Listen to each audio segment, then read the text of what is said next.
existence. Hello and welcome to the Radiant Black Podcast. This is a podcast focused on Radiant Black and all things Massiverse by Kyle Higgins, Marcelo Costa, Becca Carey, and Michael Basuto. Today we are joined by a very special guest, former Director of Development of Power Rangers and Hasbro, and current writer and co-creator of The Dead Lucky, Melissa Flores. How are you doing today, Melissa? I'm great. How are you guys? Thank you so much for having me. Of course. Now we've been looking forward to this for a while now. We're so excited to read Dead Lucky ever since it's been announced. I mean, since we've seen French do that one issue of Radiant Black, yeah, we're just so excited, and we're grateful to have you here today. I am excited. I'm so happy with how it came out. I'm really excited for you guys to take a look and see it. It looks amazing, and thank God for French and Mattia and Becca and Michael and Kyle, because I couldn't ask for a better first issue, I think. Oh, for sure. And speaking of, how did this all come together? We know you were involved with Power Rangers and everything, and I assume that kind of connected you and Kyle? Yeah, so I was the director of development and production for Power Rangers for on and off about 10 years. I wasn't a director that whole time, but, worked my way up. And part of what that meant was that anytime there was some sort of story, if it didn't directly involve the television show, which I had less input in until Beast Morphers, basically my job and the job of the department that I was in was to make sure that it reflected the brand appropriately, that there wasn't any mistakes in terms of lore or canon, and that it just was the best version of a Power Ranger story we could tell for that time. And Boom Studios came and got the license for Power Rangers through our incredible licensing department. And they had Kyle pitch us a story. And Kyle was an incredible writer. I loved comic books. I fell in love with comic books ironically through video games, because I had been playing Injustice. And because I loved Injustice so much, I then picked up the Injustice comic book because it came with a comic book. And then I went and picked up the rest. And that's how I fell in love with comic books, through Tom Taylor's Injustice run. And so I'd loved comics for a while, but having Power Rangers told in a comic form differently than what we were used to was definitely an adjustment for us. They had a lot of patience for us, I will say that. Kyle said something that always stuck with me, whereas he wanted to write Power Rangers not as it was, but as how he remembered it. So he created these amazing stories with incredible character development, where we didn't have to worry about the TV formula of Power Rangers or the age range. We're going a little higher. And through that, Kyle and I became friends because we had to work a lot together. And then in addition to working on the comic books, we also worked together on a video game, and we worked together on the Shattered Grid promo films, and we started seeing each other in conventions, and it just became a really great relationships that lasted beyond his run on Power Rangers and mine as well. And because we stayed friends, I got to take a look at Radiant Black and see all the amazing things he was doing, and I was really excited for him. And one day we were having lunch, just catching up, and he's like, "Hey, why don't you pitch me a superhero story? Do you want to pitch me a superhero book?" And I was like, yeah, of course I do. So he's like, great, pick a city and come up with a cool story and let's talk about it. And so I think a couple weeks later, I came back with the concept for Dead Lucky in San Francisco. And that's how it kind of all started. That's awesome. So what you're saying is Power Rangers brings people together. Kyle is absolutely fantastic at sharing his success and being able to spot incredible talent, and being able to, and I'm not calling myself that, by the way, I'm just saying overall, and being able to work in a way that's more of a producer or a director, because he is a director, than just a writer, I think. And I think absolutely Power Ranger brings us all together, because it's Ryan, Michael, Matt, myself, Kyle, and we all had Power Ranger origins, and it's been a lot of fun to play in that world together and now to play in this one. Yeah, the Massiverse just keeps growing and growing. I will say, though, I'm really sad that I don't have a beard. I feel like everybody else has one. With Kyle and what he's doing, who knows? Maybe he'll be able to make it happen with the crazy stuff. We got bath bombs going. Who knows? I'm hoping for it. If not, I'll buy a wig and I'll show up. Well, I was wondering, how did your work on Power Rangers being director differ or even help you with, being a writer or writing your own comic book series now? So I wasn't a writer on Power Rangers. That wasn't my job, but I've always been a writer, just not professionally. I've always written for myself and been obsessed with story and TV and everything since I was a little kid. It definitely helped me when I was the director of development at Power Rangers, because essentially what you are is a producer, and what a producer is supposed to do is help the writer tell the best story that the writer wants to tell within the conframes that we have, whether be it budget or brand or lore and something. So I definitely I did my best at being the kind of producer that could tell good story notes and not be the kind of producer that ends up on Twitter, somebody like complaining about a note that a producer gave, though I'm sure I gave a few of those ridiculous notes that made zero sense. And through that, I definitely got to learn what makes a good story, what works for whatever medium that we're doing at the time, because I did not just comic books, but obviously feature films, television series, video games, where I helped produce story mode for Battle for the Grid. I did Legacy Wars. We did a bunch of the novels.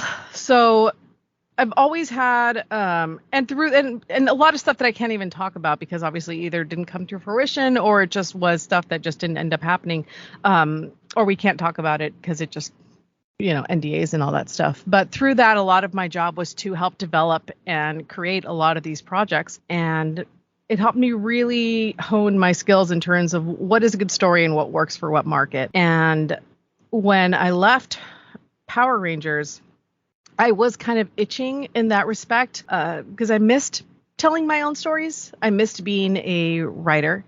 And it was time for me to try. And thankfully, in my time as a producer, I had made a lot of incredible connections of people who actually believed that I had talent in that area, and thankfully were able to help and support and allow me to do this kind of work that I really like. But it definitely helped because as a producer, I can understand both sides of the stories, so I tend to take notes very well, which really helps me when I'm working with other producers who are giving me notes, because it allows me to be very team oriented, I think. Which can be hard sometimes when somebody's giving you notes about your baby, if that makes sense. Yeah, for sure. Speaking of teamwork, has there been working with French? Has there been like a change in the way you've tackled these characters based on the designs you've been able to come up with together? Absolutely. Absolutely. The original design for BB's suit was done by Federico Sabatini, who absolutely amazing artist. We worked together on BB's original costume, the suit that you still see in the book. And I loved that. I love that design. It was all I literally said was, I would like a suit that mimics or pays homage to the sugar skull, the Mexican sugar skull, because the character is half Chinese, half Mexican. And I wanted to really pay attention to the Day of the Dead and honor that side of her in that way. So his design was beautiful. And then French came in and did every other design. And the moment I saw BB, which I don't think you guys have seen her civilian form yet, right? No, we haven't. I don't. Well, you were looking, there was one where you saw Maria, who's another character that you eventually see. I don't know if we've seen BB yet, but if you have, amazing. So BB, once you see BB's civilian form, she looks amazing. Like, it's not easy to, she's a mixed character. She's half Chinese, half Mexican. She's also a former captain in the army. And so she's meant to look tough, but also soft, because she also is dealing with a lot of trauma and she's kind of not really comfortable in her own skin. And I think he pulled that off perfectly with that character. Like, she just looks so cool.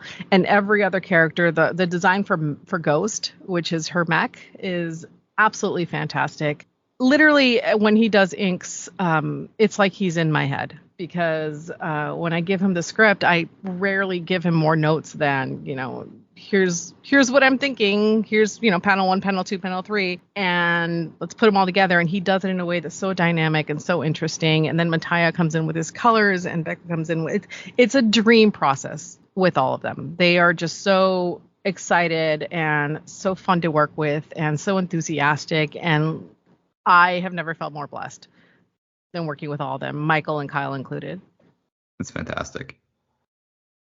Yeah, that's awesome. And something else that really specifically drew me to this story was the veteran aspect. Actually, Yes. my grandpa was in the Canadian Air Force, and about 6 years ago, like he started a charity for curling, and he runs it across Canada now. And so the past 6 years, I've really just been getting into speaking with a lot of veterans and soldiers, and my eyes have really just opened to what they've experienced. And my question for you was, how important is it to get that message and the authenticity of that to people who may not be aware of what they go through on a daily basis fighting through their PTSD? Oh, it's incredibly important. It's literally the heart of the book. The whole book was inspired by my partner and other veterans like her. And the reason why it came about was just being in a relationship with a veteran when you're not a veteran is a very interesting thing. And I'm sure you have felt that as a civilian if you haven't served, where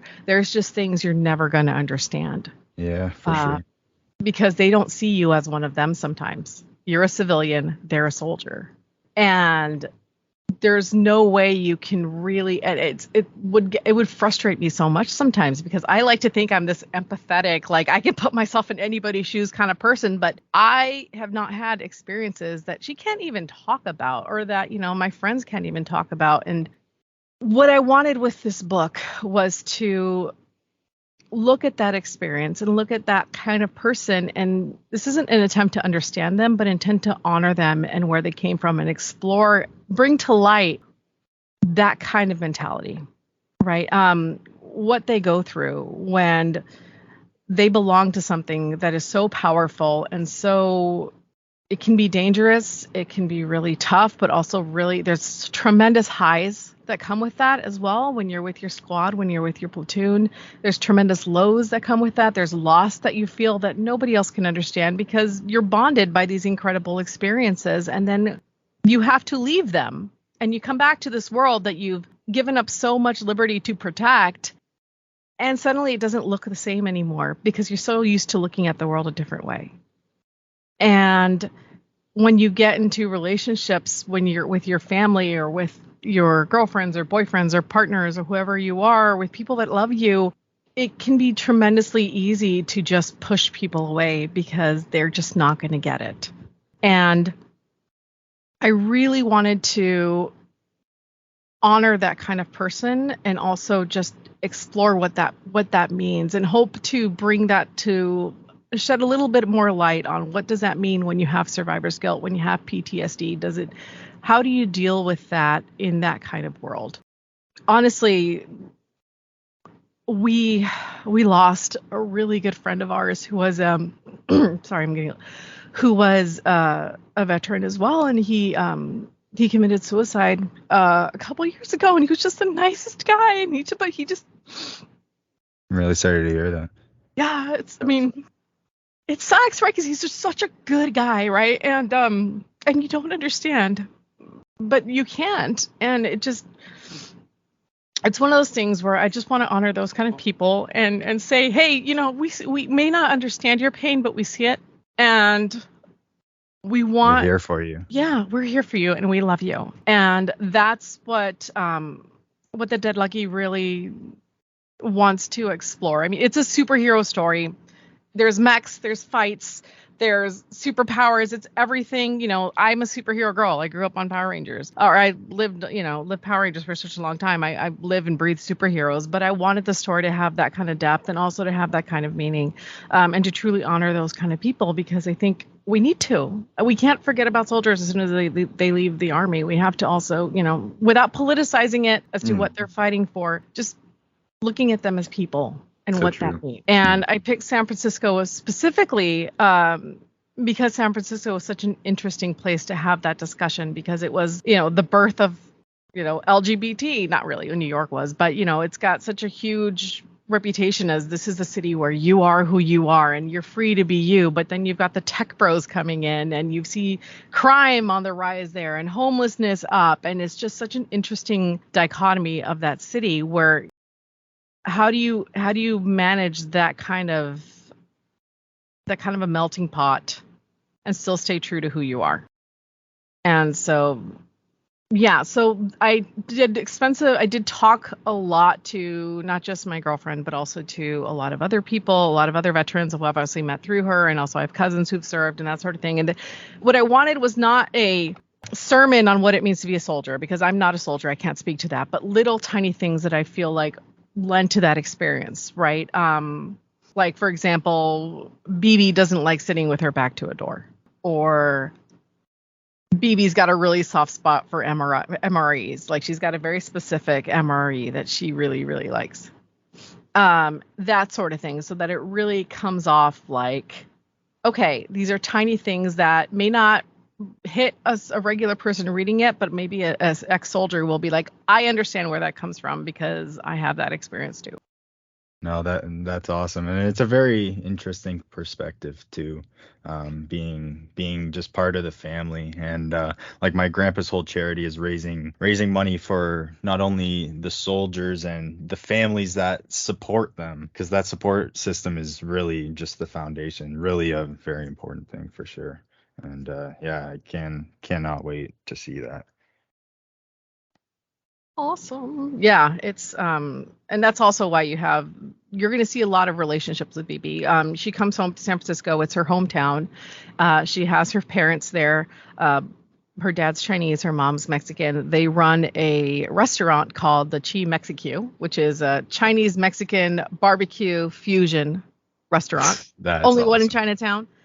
And she also has her best friend, Eddie, who is also her first, who was her ex, who was her prom date, who was meant everything to her and now is a stranger to her. And they're trying to find common ground again. And so you're going to meet these different people that love BB but don't quite know her anymore and are trying to understand where she's coming from and trying to support her. But it's very hard to support somebody who doesn't let you in.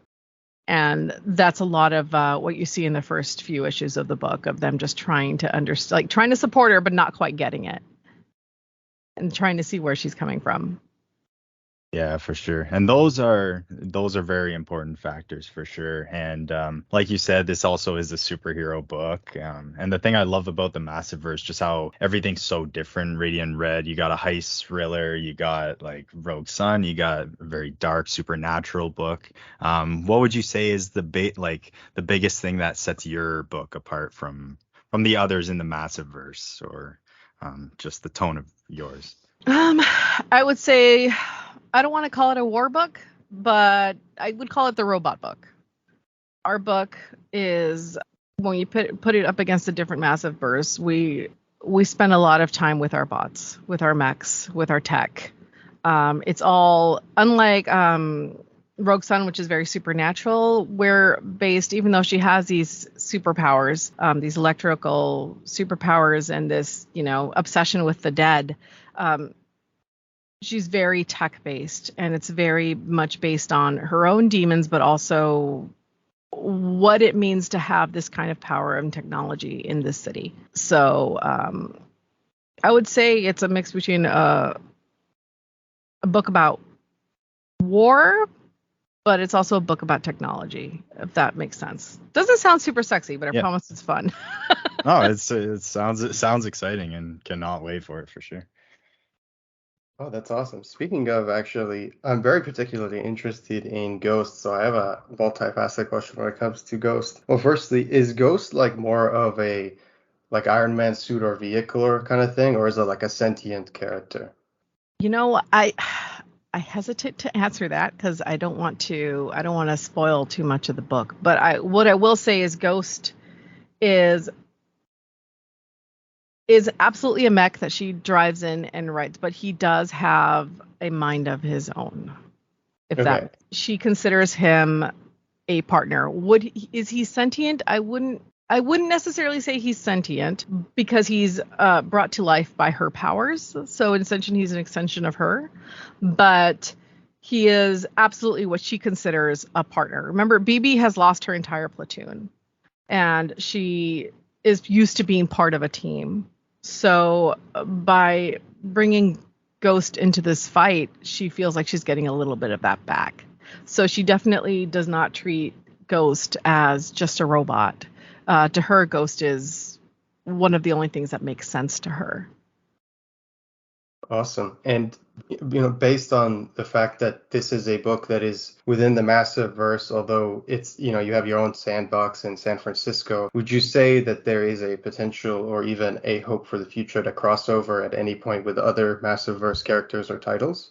I mean, I would absolutely love that. I think that's the beauty of being in this kind of open world, right? We can always choose to figure out how to cross over. The nice thing about having it be based in different cities is that you can still have your own contained stories about your city specifically, but just like they did Supermassive, like I'd love to be able to be a part of that. Eventually, she was in Supermassive the last couple pages, but if they ever do another one, it'd be fun to be a part of that. I obviously don't know. I'm just trying to get this book off the ground right now, but yeah, I mean, Kyle, Ryan, Matt, Michael, we're all in constant communication. And I think the beauty of having such an amazing collaborative team is that we want to play with each other. We like each other. And we're excited by everybody else's stuff. So I think that's definitely, I would absolutely love that. And I would say never. I would absolutely I think it's something that we purposely do for the open invitation to be able to do it. Though I personally, right now, she's just in San Francisco doing her thing right now. Speaking of, I was rereading the solicits a couple of days ago, and I noticed that it mentioned that there's a tech giant by Morro in San Francisco. And Morro was actually mentioned in the Shift story in the Image Anniversary book. So can we expect some kind of overlap with Shift and like his kind of goons, like Axel or whatever, to show up or interact with BB? Well, the nice thing about Morro is that Morro exists in every single one of those books. So Morro is based in San Francisco, but when Kyle specifically put Morro in the Shift books, he means to say Morro. So they definitely have reach, and they definitely are more than what they pretend to be. So they're if Google went evil, essentially.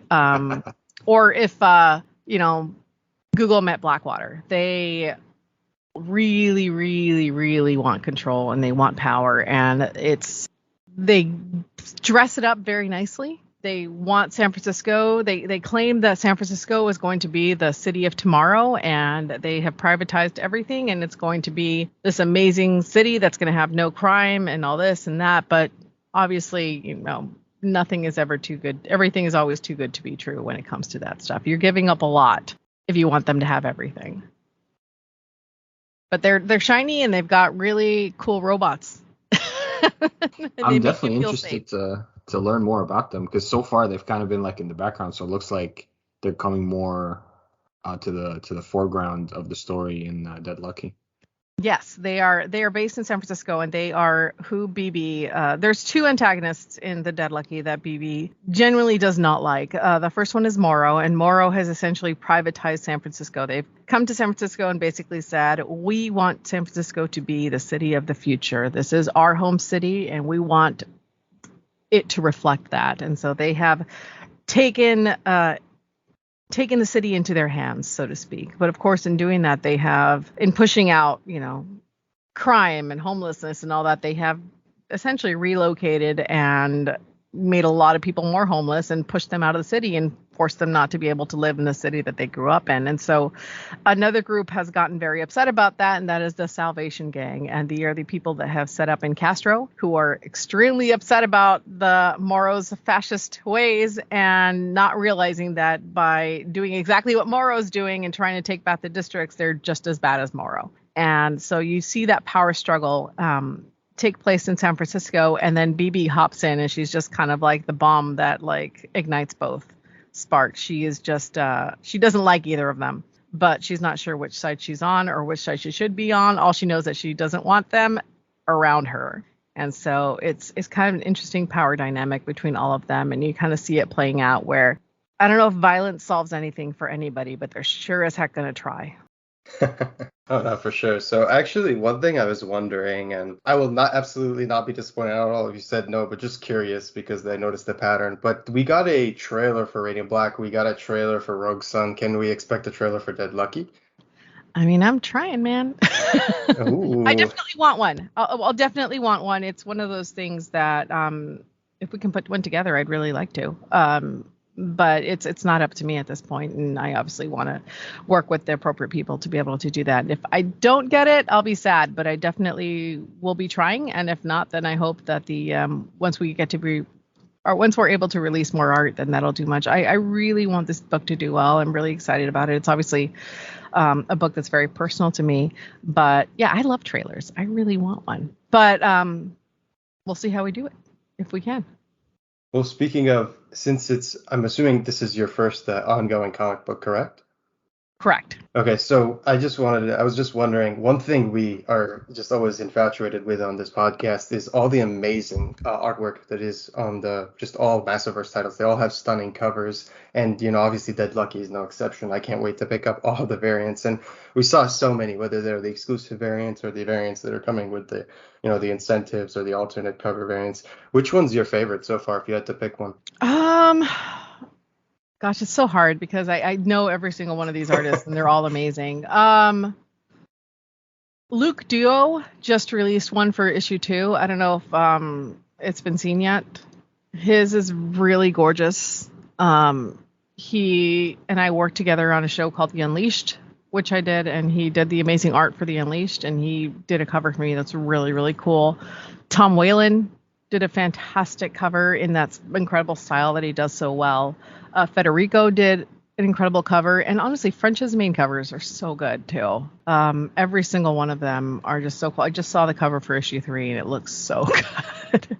It's hard, man. Like I just am so in love with her suit and with Ghost, and every time I see them, like, and I've seen some of the retailer exclusive covers, and they look so cool. And I don't know. Now you know how we feel. We just buy them all, so it's okay. Yeah. It looks so good. I don't know, but yeah, That's awesome. it's just I really like the suit. I really like the design of Ghost, and just to be able to see them interpreted by different artists is an incredible honor for me, and I'm just excited every time. That's awesome. Something I was curious about with the futuristic aesthetic of the book and with San Francisco taking over, is there a specific time frame for the book? Like, will it be taking place during the supermassive titles alongside them, or has that kind of been a thing that's been established? The idea that this is something that could happen now in San Francisco, if we had a company like Morro. So we're not going to see flying cars or anything like that. Like we're purposely, like, a lot of the technology that you see that Morro is putting out is based on actual technology that currently is out there. It just hasn't been fully implemented yet. So, like, for example, cool. In one issue, we're going to see their self-driving car that just got released, and that's based on an actual car that I saw in San Francisco driving around being tested. And they have, robot dogs, and those are dogs based on Boston Dynamic dogs. And so we took a lot of inspiration on technology that we see happening now. It's just Morro has pushed it out a little early, and it's only in San Francisco because San Francisco is their test city. Right there, it's the city that they've been given license to the government to change how they see fit in order to make it into this city of tomorrow. That is cool for sure.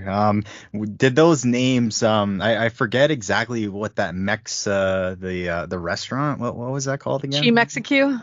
Yes, you came up with that name. Yeah. I'm assuming. I am a genius, and I was like, Chinese, Mexican, and barbecue. Awesome. What is the best way to put that together? No, I'm kidding. So Chi Mexicu came. Yeah, that was a name I came up with. Morro was a name I came up with. And Salvation Gang, etc. Yeah, I have fun with names sometimes. A lot of my job when I was a producer at Power Rangers was helping suggest naming things. So I did a show called Glitter Force, and I got to name everything Glitter Force. And sometimes with Power Rangers, I got to help name some of that stuff. So I always have fun with names.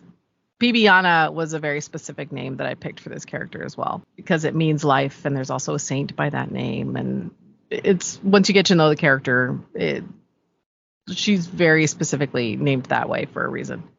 That's awesome. Yeah, one thing I actually noticed when you did the conversation with Jason the Comic Source, which is amazing, by the way. If anyone hasn't checked it out yet, I highly recommend it. Yeah, you talked about like how you're not biracial, but your partner is Chinese, you're Mexican, and you kind of brought that into BB as a thing. And I just want to, can you expand more on how like identity is important to you and how that's expressed in this character?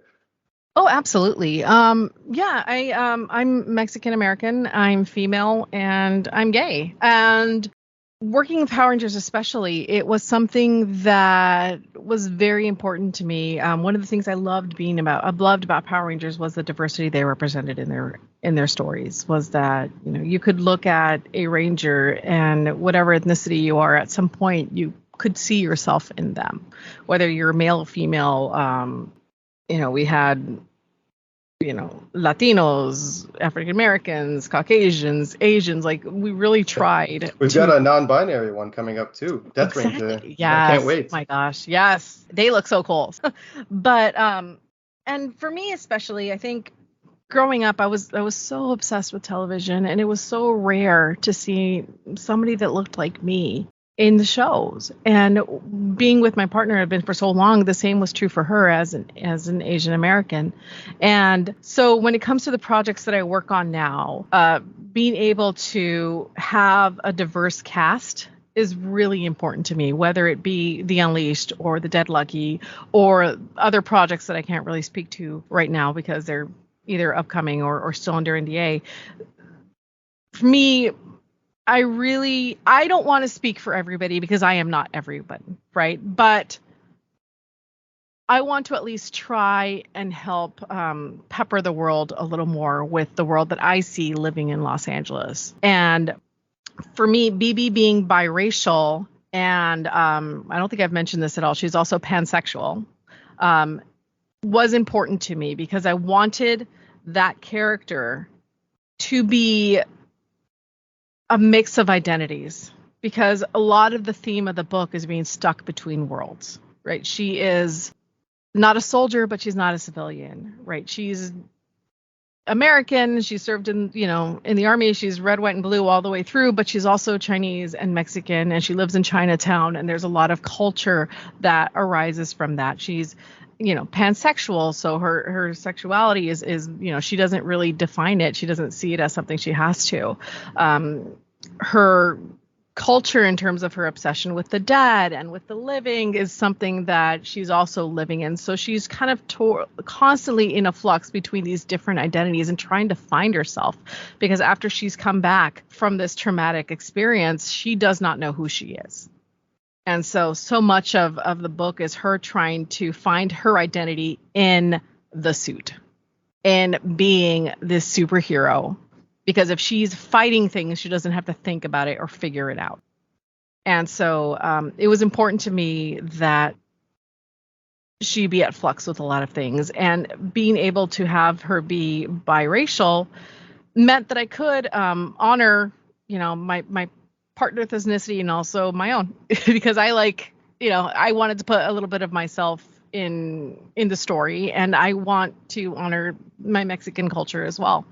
And so that's how she ended up biracial, because I didn't want to make her fully Chinese. I'm not Chinese. I can't speak to that character, but I am Mexican and I can speak to that. And so that's how she became biracial, and that's why it's important to me to have her ethnicity be the way it is.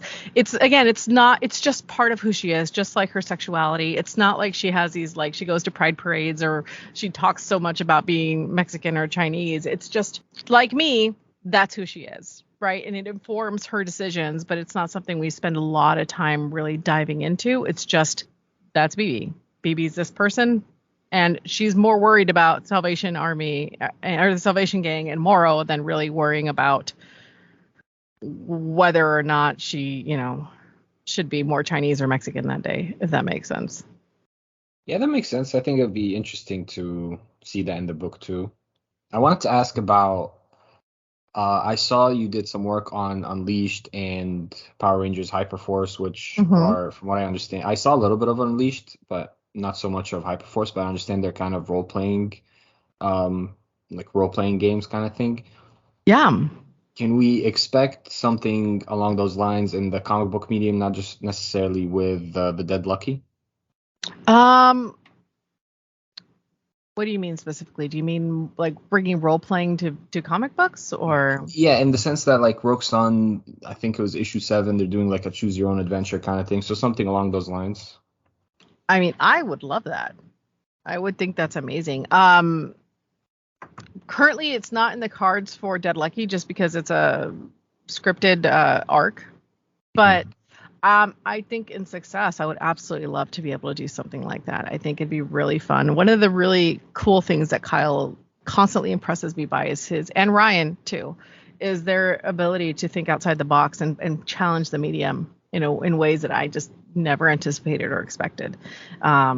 Just like you just saw recently, Kyle released his Radiant Black animated short film, which was incredible.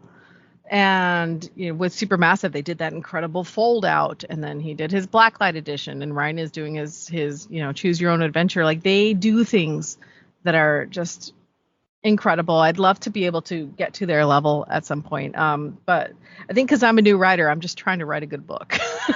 That's fair. That's fair. And like you said, the Massiverse is always expanding on what a comic book could be. Yeah. I just want to write a good book at this point, and then once I get comfortable with that, then I definitely feel like I can have more agency to play. But I feel like as a new writer, I just want to tell the best story I can possibly tell, and hope that it's enough to have people invested and interested in the story. Definitely, you're doing the work. I mean, you're learning yourself, like you're talking to veterans and stuff like that, and you're building a story that's like clearly crafted from love and from the heart. Like, I'm gonna be the one misty in this conversation with the way that you're, revealing all this stuff, and you're talking about stuff that really means a lot to you. So it's like I'm interested in this book already, not even based on the preview pages that were already there. And I don't know, I just want to say thanks. I know as a writer, it takes a lot. Like, you think about it a lot and you dwell on this stuff to be able to formulate it in a way that can be healing. I know that's going to be immensely rewarding. And my question, I'm related to my little ramble, is: do you have any plans for the day that it comes out? Are you going to celebrate with family, or what are your plans for August 3rd? It honestly depends. I am hoping, I can't talk too much about it, but I'm actually hoping to be signing somewhere. So I'm in the process of working on that. But I also am doing other projects, and I also have another job, another gig that I'll be doing. So depending on that, will be depending on what I'm doing that day. But the day after, I'm flying to Chicago to help to celebrate at C2E2 with the boys, which I'm really excited about. That's awesome. Yeah. I will not be myself that day for sure. I'm one of those people that I don't feel things until they happen, if that makes sense. I am, very much a producer, and that I'm a professional warrior. So all I think about is everything that could go wrong. And so I don't think I will be truly relaxed about the day until the day after. And so maybe, like, I don't drink, but you might well and truly see me drunk on Thursday night just because the stress will have been done. And I'll be like, it's done. It's out. Hand me something. But try to enjoy. Yes. But I'm hoping, I want to be at least, I want to visit comic stores at least just to get people's reactions and thoughts, because it's a big deal for me, and it means so much that this has happened, and I'm just so excited about it. So I'm just so excited to talk about it, and so excited to talk about BB and to share more with you. Hopefully we can share more pages soon. Yeah. And you guys can see what I've been talking about, because it's so much fun, you guys. I'm so in love with this book, and I'm so in love with the Massiverse in general, and just so honored and excited that I get to be a part of it. Honestly, these are some good dudes, and I'm excited to be a part of it. For sure. And I guess welcome to Team Massiverse. We can't wait to see your contribution, of course, and to purchase Dead Lucky. Everybody, this is going to be published. This episode is going to be published well in advance of the release date, so it gives you time to order the Dead Lucky before it comes out. The FOC, I believe, the final order cutoff is July 11th. Yes. So awesome. Make sure you pre-order Dead Lucky #1. Call your local comic shops, your online retailers, whatever it is. Get it on your pull list. Check out all the amazing variants from all the amazing artists, whether it's Sabatini, Eleonora Carlini, Tom Whalen, David LaFuente, just to name a few. Mm-hmm. And a massive congratulations to you in advance, Melissa. We can't wait to check it out. Thank you for joining us today. We know you're a very busy person, and we really appreciate it. No, I really appreciate the time, you guys. And it's been I've been wanting to talk to you guys for I'm a big fan of the podcast, so it's been fun to sit here and talk to you guys. Thank you. Thank you so much. It really means a lot to us. And you really We had so much fun talking about Dead Lucky with you today, and hopefully we'll get you back on in the future after the first arc is done, so we could talk about more Dead Lucky. Anytime, guys. I am always here. Awesome. Well, thank you so much. And remember, everyone, stay radiant.